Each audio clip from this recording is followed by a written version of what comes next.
ultrapassam a barreira dos 500. Na frente dos clubes mineiros, temos dois gaúchos, o Inter na quinta posição com 231 milhões e o Grêmio em sexto com 214 milhões. O Cruzeiro aparece em sétimo com 139 milhões e o Atlético em 12º, valendo 92 milhões. O que você acha de uma avaliação dessa, hein? Olha, essa avaliação claramente ela é pautada primeiro no tamanho da torcida. Flamengo e Corinthians têm as maiores torcidas no Brasil inteiro, né?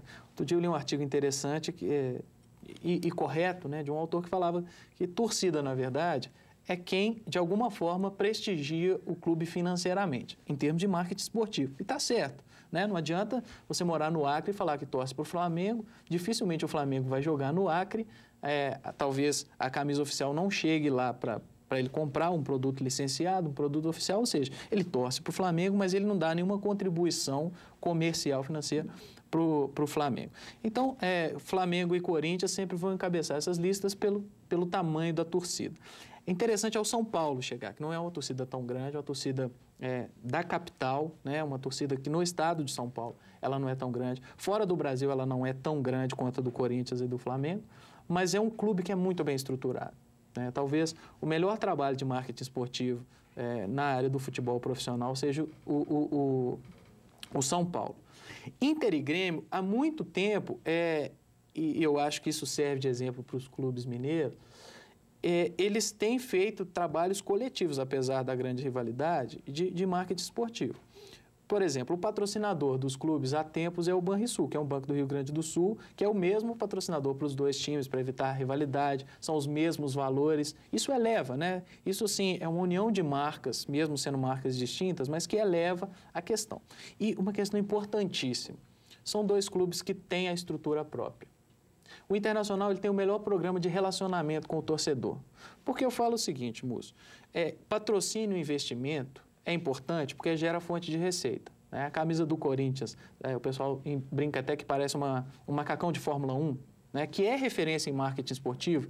Eu gosto sempre de citar a Benetton, que é uma grife italiana que se tornou uma marca global porque ela patrocinava uma escuderia, né? Era o nome de uma escuderia que o próprio Michael Schumacher já foi piloto, a Benetton, e ficou famosa por causa disso, porque a Fórmula 1 também tem um circuito muito bem estruturado de marketing esportivo. O patrocínio é importante para gerar receita, mas não é só isso. Porque tem que pensar o que o patrocinador quer com aquilo. É se tornar conhecido? Ele vai ter visibilidade, ponto. Agora, ele vai se envolver a ponto de ganhar novos clientes através desse investimento? É outra história. Então, às vezes, a marca aparece ali, mas isso não gera nenhuma convergência de novos clientes e tudo mais. O Internacional, além de ter um programa muito bem estruturado com o torcedor, ele tem o estádio próprio, ele não depende de ninguém, ele tem uma linha, talvez, salvo engano, seja um dos maiores clubes do Brasil que tem licenciamento. Então, você quer comprar toalha de banho, toalha de mesa, copo, cerveja, né, do Internacional. Tem isso, né? E ele trabalha próximo com o, entre aspas, cliente dele. Porque eu falo, o futebol é interessante? Como que ele gera receita? Com a renda dos jogos, né? E com a comercialização de produtos. Dentre eles, as cotas de televisão, o pay-per-view, né? Então, o Grêmio e o Inter no Sul, eles sabem trabalhar melhor que outros clubes. E como o Rio Grande do Sul tem essa política administrativa, né, eles não estão tão perto do Sudeste, eles trabalham de uma forma mais independente, o que eu acho excelente, os clubes têm feito isso.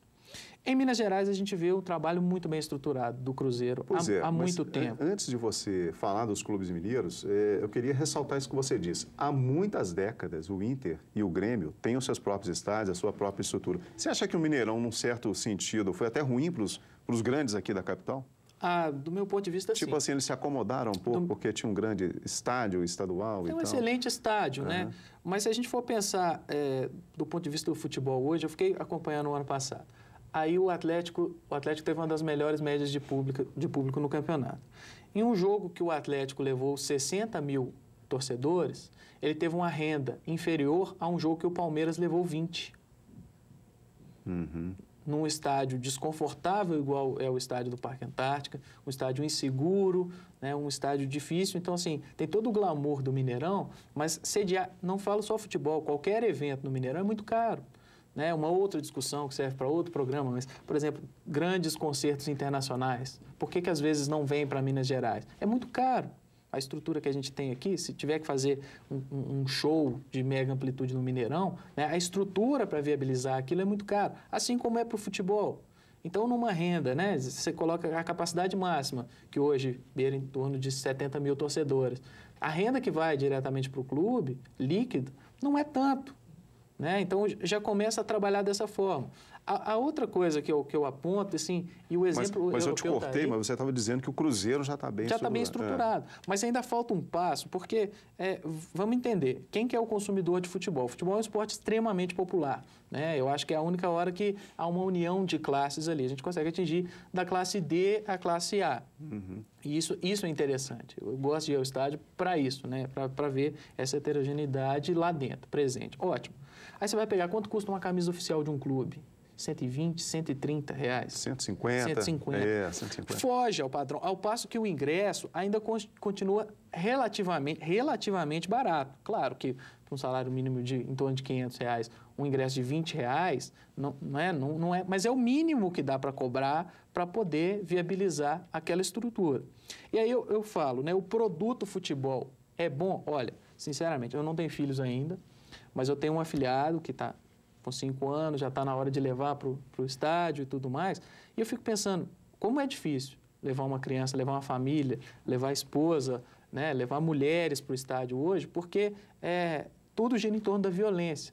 Né? Eu falo que o programa estádio de futebol, igual eu conheci, igual muitas pessoas conheceram, ele vai mudando. O radialista Emanuel Carneiro sempre fala isso, né, nas intervenções dele. Ele fala, estão acabando com o futebol. Não, ele fala que o futebol no Brasil, né, e aqui em Minas, é o único que trata o consumidor muito mal. Muito mal. Como se fosse para ele... Parece que todos os segmentos tratam bem, querem que o consumidor apareça. E o futebol parece que não faz o contrário disso. É verdade isso, então. É verdade. Você vai lá, aí você vai parar seu carro, você paga o estacionamento, depois você fica preso. Você tem que esperar todo mundo ir embora para ir embora. A velha cervejinha do domingo à tarde, um calor igual estava ontem, escaldante, né? Não pode mais porque isso... por causa de uma minoria, né, que incitava a violência, aí não pode tomar a cervejinha lá dentro. Fico imaginando para os concessionários de bar. E com isso, o que acontece? O pessoal vai beber longe do estádio, fica lá do lado de fora, quem tem ido ao estádio tem visto isso, meia hora antes, 15 minutos antes do jogo, aquela confusão para entrar, o serviço vai piorando de novo, né? Acaba com a atratividade. E, Bruno, o Atlético, por que ele está nessa 12ª posição e o que ele ainda está tão atrás do Cruzeiro, assim, em termos de marketing esportivo? O Cruzeiro, eu falo que o investimento em marketing esportivo vai de acordo com as conquistas que o time vai conquistando. Né? Desculpa a redundância, mas é exatamente isso. Né? Então, o Cruzeiro, desde que ganhou a primeira Supercopa, ele vem numa ascendente. E com isso vem trazendo... Ele não perdeu o bonde e trilhou aquele caminho. Pelo contrário, ele conseguiu se estruturar, conseguiu estruturar um departamento muito bom de marketing, de comunicação. O Cruzeiro hoje ele tem trabalhos muito interessantes, que eu conheço até na formação de novos torcedores, né? Trabalhos com público infantil. E isso vai agregando a velha questão de agregar valor à marca.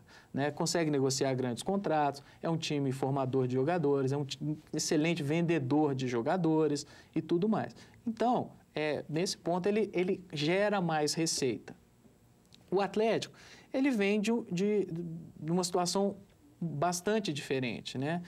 Crise atrás de crise, há muito tempo não ganha o título de expressão, apesar de ter uma torcida extremamente fanática, extremamente presente, né? Isso pode funcionar como a gente estava discutindo, pode ser ótimo para uma marca, se ela soubesse envolver, mas pode ser ruim. Na fase que o time está, né, é arriscado para determinada marca patrocinar o time e falar assim, a marca deu azar. Uhum. Perdeu o campeonato. Ainda não aconteceu isso. Ainda não, mas tem esse risco.